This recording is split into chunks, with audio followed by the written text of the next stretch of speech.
Assalamualaikum warahmatullahi wabarakatuh. Nah, selamat hari Sabtu, selamat siang. Semoga keberkahan menyertai dimanapun Anda berada. Nah, di sini sebenarnya saya akan mempresentasikan sebuah kebijakan perencanaan riset bidang kemaritiman dan sumber daya alam. Nah, di sini fokusnya pada visi Indonesia 2045. Nah, sebelumnya saya akan bercerita sedikit mengenai Indonesia Maritim. Nah, Indonesia Maritim itu bukan menjadi rahasia lagi ya. Emang Indonesia sudah jadi hukum alam kalau Indonesia merupakan negara kemaritiman. Kenapa begitu? Karena mari kita lihat pada peta Indonesia. Di sini sudah terlihat beribu-ribu pulau yang ada di Indonesia yang tersebar dari Sabang sampai Merauke.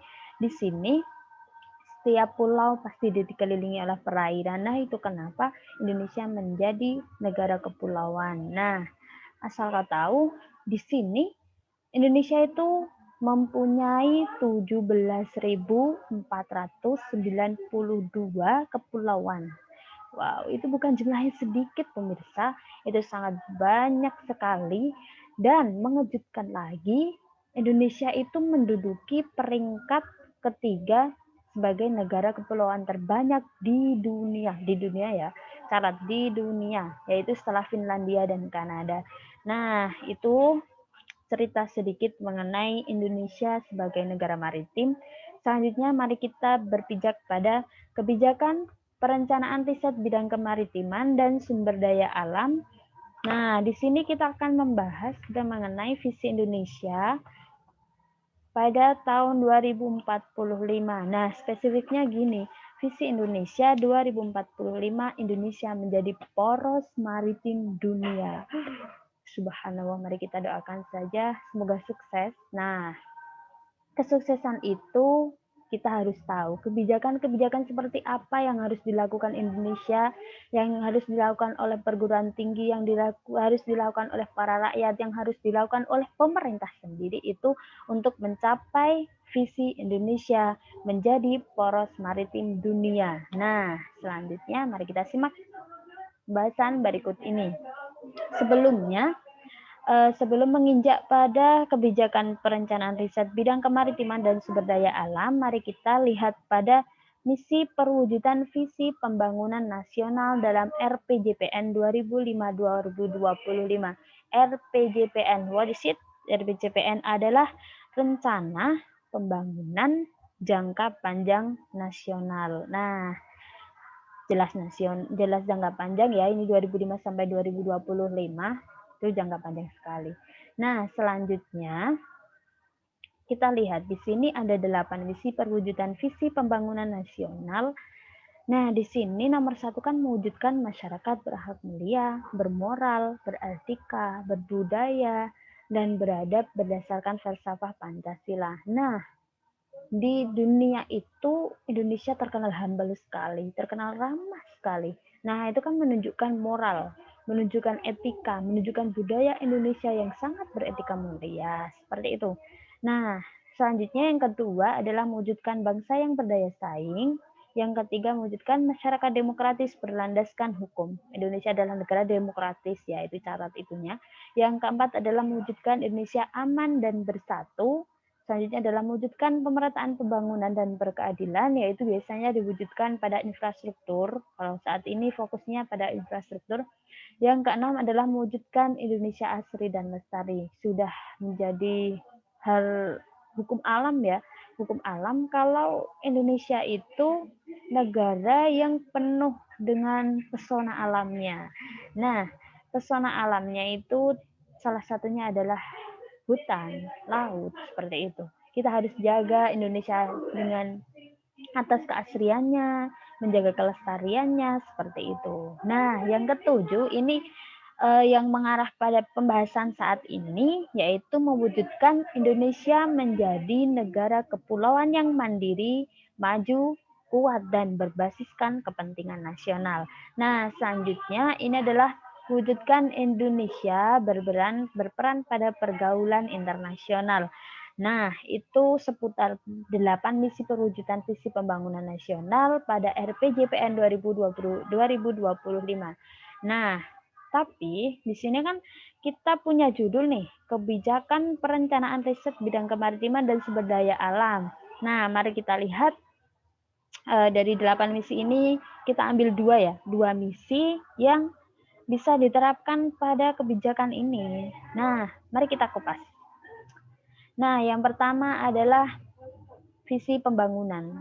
Visi pembangunan itu tadi yang ke-7 ya, yang ke-7 itu nanti di sini kan sudah tertera ada RPJM 1, RPJM 2, RPJM 3, RPJM 4 beserta jangka tahunnya. Nah, ini adalah kayak tahapan-tahapan seperti itu. Tahapan-tahapan dari mulai 2005 sampai 2025 itu rencana pembangunan jangka menengahnya itu ini setiap 5 tahun sekali ya. Setiap 5 tahun sekali ini nanti ada rencana pembangunan jangka menengahnya. Nah, kita kan sekarang sudah 2021. Nah, mari kita lihat pada RPJM 4. Di situ kan jangka waktunya 2020 sampai 2025. Nah, di sini ada kata-kata seperti ini nih. Mewujudkan masyarakat Indonesia yang mandiri, maju, adil, dan makmur. Ini udah jadi visi dari zaman dahulu sekali ya. Tapi ini nggak bisa dihilangkan begitu saja. Ini harus ada setiap periode-periodenya. Emang ini udah jadi visi yang harus diwujudkan.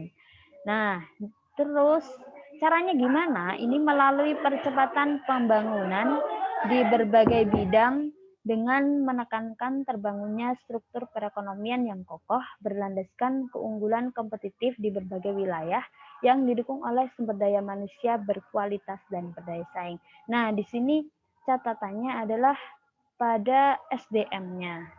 SDM yang mendukung pada visi Indonesia ini tentunya harus ada SDM yang sangat mendukung seperti itu. Nah, selanjutnya mari kita ke slide selanjutnya. Nah, ini nih visi Indonesia 2045. Ini nih wujudnya tadi yang kita bicarakan. Ini gimana? Nah, di sini yang dimaksud dari visi Indonesia 2045 ini Indonesia menuju poros maritim dunia. Wah, ini nih. Caranya gimana? Caranya gimana coba? Untuk Indonesia menuju poros maritim dunia, Indonesia menuju poros maritim dunia dengan membangun ekonomi maritim yang pesat, kekuatan maritim yang kokoh, dan peradaban maritim yang kuat. Nah, ini tujuannya adalah salah satu targetnya Indonesia itu sumbangan ekonomi maritim terhadap PDB meningkat dari 6,4% itu pada tahun 2015 kemarin dan ditargetkan pada 2045 itu meningkat sampai 12,5%. Nah, ini kan ada semacam grafik ya, enggak grafik ya, semacam, nah inilah 2015 ini kan 6,4% PDB-nya. Nah, diharapkan pada tahun 2030 itu mencapai 9%. Pada tahun 2045 itu mencapai 12,5% dari PDB-nya. Nah, caranya ini.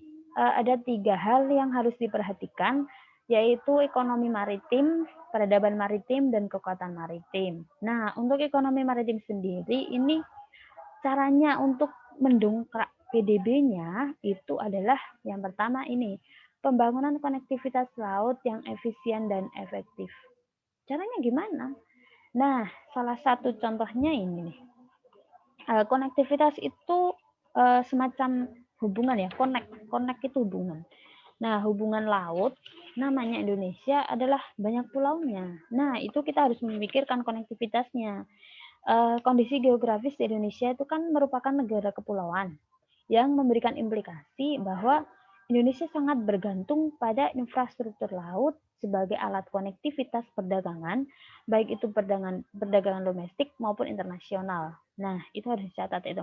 Dan kurang baiknya kondisi infrastruktur laut itu akan membuat koneksi antar pulau di Indonesia akan menelan biaya logistik yang sangat banyak. Padahal dari pulau satu ke pulau yang lainnya itu sangat butuh waktu yang banyak kalau kita tidak memikirkan infrastrukturnya. Kalau kita tidak memikirkan biaya logistiknya antara dari ongkosnya dari pulau 1 ke pulau 2, apalagi ke negara lain, itu wah payah nanti kalau tidak diperhatikan. Selanjutnya itu hal ini udah diperhatikan ya sama Presiden kita Joko Widodo. Itu beliau sudah memperhatikan, oh Indonesia itu gini ya, berarti harus gini gitu. Beliau emang seperti itu. Jadi jangan heran kalau pembangunan infrastruktur pada zamannya Joko Widodo itu sangat-sangat pesat sekali. Jangan tidur dulu tapi. Nah, selanjutnya ini nih, prioritasnya itu pembangunan infrastrukturnya itu seperti ini, pelabuhan laut dalam, selanjutnya industri perkapalan, ini tol laut ini tol laut, selanjutnya ini industri perkapalan, dan yang terakhir ini nanti mengenai itu ya, mengenai pariwisata. Nah, selanjutnya ini kan tadi konektivitas laut, itu tadi salah tiga contoh tadi merupakan hasil dari gagasan dari kebijakan-kebijakan pemerintah yang sudah terrealisasikan pada konektivitas laut yang efisien dan efektif. Nah, selanjutnya kita akan membicarakan tentang industrialisasi perikanan yang berkelanjutan dan berdaya saing. Nah, peningkatan ini caranya gimana? Ini ada banyak strategi ya sebenarnya, tapi saya akan mengungkapkan beberapa saja. Nah, ini yang kira-kira mudah direalisasikan oleh orang awam pun, dan ini harus diperhatikan. Salah satunya ini, enggak salah satu. Nomor satunya adalah peningkatan populasi industri pengolahan hasil perikanan. Ya, ini bentuknya pada bidang usaha atau UMKM seperti itu. Lalu selanjutnya adalah inisiasi pengembangan industri hasil perikanan yang memiliki nilai tambah tinggi, termasuk industri basis bioteknologi. Nah, selanjutnya itu peningkatan peranan pemerintah pusat maupun daerah dalam menjaga food safety produk hasil olahan UMKM. Nah, dari hasil olahan UMKM itu tetap harus dijaga dari food safety-nya. Aman enggak produknya? Seperti itu. Buat dikonsumsi itu aman enggak? Seperti itu ya. Selanjutnya yang tidak kalah penting namanya industrialisasi, nggak lepas dari teknologi ya. Nah, ini penyediaan peralatan dan teknologi yang tepat guna. Bukan berarti harus benar-benar teknologi tinggi, teknologi cepat atau gimana. Yang penting ini tepat guna dan efisien, efektif. Makanya kita harus membangun SDM yang bisa membangun ini, bisa menginovasi teknologi-teknologi seperti itu. Selanjutnya adalah penerapan teknologi budidaya. Nah, itu hanya beberapa hal yang bisa direalisasikan oleh orang awam pun dalam industrialisasi perikanan berkelanjutan dan berdaya saing. Nah, yang tidak kalah penting lagi sebagai pesona Indonesia itu adalah pariwisata bahari yang inklusif. Nah, namanya kepulauan ada pesisir nih, pesisir yang tentunya punya pesona tersendiri, entah itu pasir putihnya, entah karena terumbu karangnya, entah pesona bawah laut yang indah, entah dari penyunya, atau entah dari pasir pinknya, itu kan ada ya, atau dari pulau kecilnya seperti Raja Ampat. Nah, ini contoh nih, pariwisata bahari pariwisata bahari yang sudah dikembangkan di Indonesia itu sudah sangat bagus. Hanya saja perlu pembenahan sedikit-sedikit, terutama pada infrastruktur tadi. Penghubungan antara pulau satu dan pulau lain, kalau ada pengunjung kesulitan mencapai ke sana kan nggak jadi. Kalau kesulitan dalam mencapainya kan hanya orang yang punya adrenalin yang tinggi yang mau ke sana. Kalau nggak ada pendukung infrastrukturnya yang baik seperti itu. Jadi ini berkesinambungan ya antara yang tadi. Nah, selanjutnya nih, untuk peradaban maritim ini adalah menciptakan kualitas sumber daya manusia yang unggul, inovasi teknologi maritiman, dan budaya maritim yang kuat sebagai basis peradaban bahari. Nah, ini yang perlu digarisbawahi adalah SDM-nya. Kalau SDM peradabannya ini harus diubah, harus berinovasi lagi. Jadi semacam jadi gini,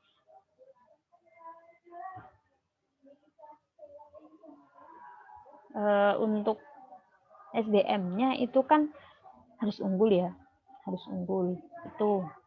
Jadi peran dari perguruan tingginya itu harus diperhatikan. Nah, itu terus untuk inovasi teknologi maritiman ini biasanya tetap bersumber dari dari perguruan tinggi. Nanti perguruan tinggi menghasilkan SDM juga inovasi teknologi kemaritiman. Habis itu dari pemerintah memberikan fasilitator yang akan digunakan oleh SDM badan usaha untuk industrialisasi tadi. Jadi ini benar-benar harus diolah semuanya, semua hal yang bersinergi dalam menuju poros maritim dunia. Ini harus benar-benar diperhatikan dari hal apapun, dari hal sekecil apapun. Nah, selanjutnya untuk kekuatan maritim ini mewujudkan kemampuan pertahanan keamanan maritim yang kuat dan handal menghadapi tantangan regional dan global.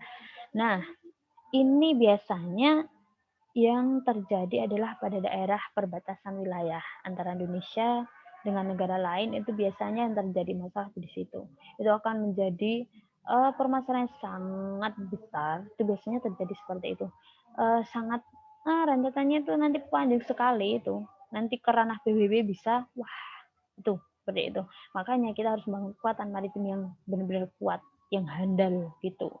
Nah, untuk pertahanan itu justru nggak hanya sekadar itu, tapi bisa juga pada illegal fishing. Terus ada sampah juga, sampah yang dibuang sembarangan di laut itu kan juga harus dijaga ya itu. Terus ada perburuan ikan dengan cara merusak, misal pakai obat lah misalnya, itu kan tetap merusak ekosistem laut yang ada. Nah, terus selanjutnya adalah perburuan hiu, itu juga dilarang.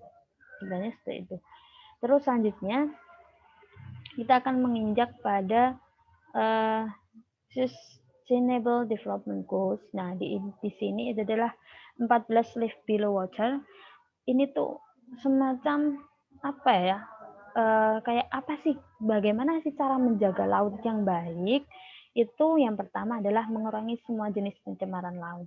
Nah, laut itu tempatnya biota-biota ya. Banyak sekali kehidupan di sana. Ketika ada pencemaran laut, itu akan mempengaruhi kehidupan-kehidupan yang ada di bawahnya. Seperti itu. Itu harus dijaga. Nah, selanjutnya untuk pengelola dan melindungi ekosistem laut dan pesisir secara berkelanjutan. Terus selanjutnya meminimalisasi dan mengatasi dampak pengasaman laut. Ini tuh pengasaman laut itu kalau dibiarkan akan mempengaruhi biota yang di bawahnya. Kenapa begitu? Ini kan kayak semacam seputar inilah. Kalau pengasaman itu akan mengurangi pada ion karbonat yang dibutuhkan oleh organisme-organisme laut. Jadi kalau ion-ion karbonat itu berkurang, maka akan berpengaruh pada biota-biota yang ada di bawahnya. Seperti itu. Terus selanjutnya adalah melestarikan setidaknya 10% di wilayah pesisir dan laut. Tadi udah ya. Terus melarang bentuk subsidi perikanan tertentu yang berkontribusi terhadap kelebihan kapasitas dan penangkapan ikan ilegal yang tidak dilaporkan dan tidak diatur. Nah, penangkapan ikan itu pun walaupun di laut itu banyak sekali, tapi tetap harus memperhatikan protokol-protokolnya. Yang pertama, ada ikan apa saja yang tidak boleh diambil. Ada bagaimana cara menangkap ikan yang baik itu seperti apa. Seperti itu. Tuh. Nah, di sini nih yang penting. Sinergi pemerintah, industri atau badan usaha, serta perguruan tinggi dan lembaga iptek dalam mewujudkan ekosistem inovasi dalam mencapai Indonesia poros maritim dunia. Nah, ini. Nah, pertama, pemerintah itu punya peran. Yang pertama mengenai peraturan perundangan, juga program unggulan tapi atas bidang inovasi. Juga pemerintah itu sebagai fasilitator dalam mendukung pendanaan dan proses perolehan HKI standar sertifikasi itu juga. Nah, itu ketika pemerintah sudah menjadi fasilitator dan regulatornya, itu akan mendongkrak industri dan dunia usaha, terutama industrialisasi pada bidang perikanan. Nah, ini industri dan dunia usaha itu tentunya membutuhkan SDM yang handal, teknologi iptek yang semakin berinovasi, itu nanti perannya pada perguruan tinggi dan lembaga iptek. Nah, untuk perguruan tinggi nanti akan menghasilkan SDM yang baik, yang bersertifikasi, juga mobilisasi SDM ahli dalam penguasaan dan manajemen iptek dan inovasi. Nah, ini dia. Sinergi antara pemerintah, industri, dan perguruan tinggi ini harus benar-benar disinergikan, bukan hanya sekedar teori saja. Nah, itu. Nah, terima kasih. Nah, ini seputar kebijakan ini, kebijakan mengenai perencanaan riset bidang kemaritiman dan sumber daya alam, mengenai visi Indonesia 2045 menuju poros maritim dunia. Nah, sekian seputar teori mengenai kebijakan ini. Terima kasih. Terima kasih. Nah, terima kasih buat penonton. Terima kasih untuk Bapak Fuad Yanuar. Dan terima kasih untuk materi ini yang menggugah banyak orang seharusnya.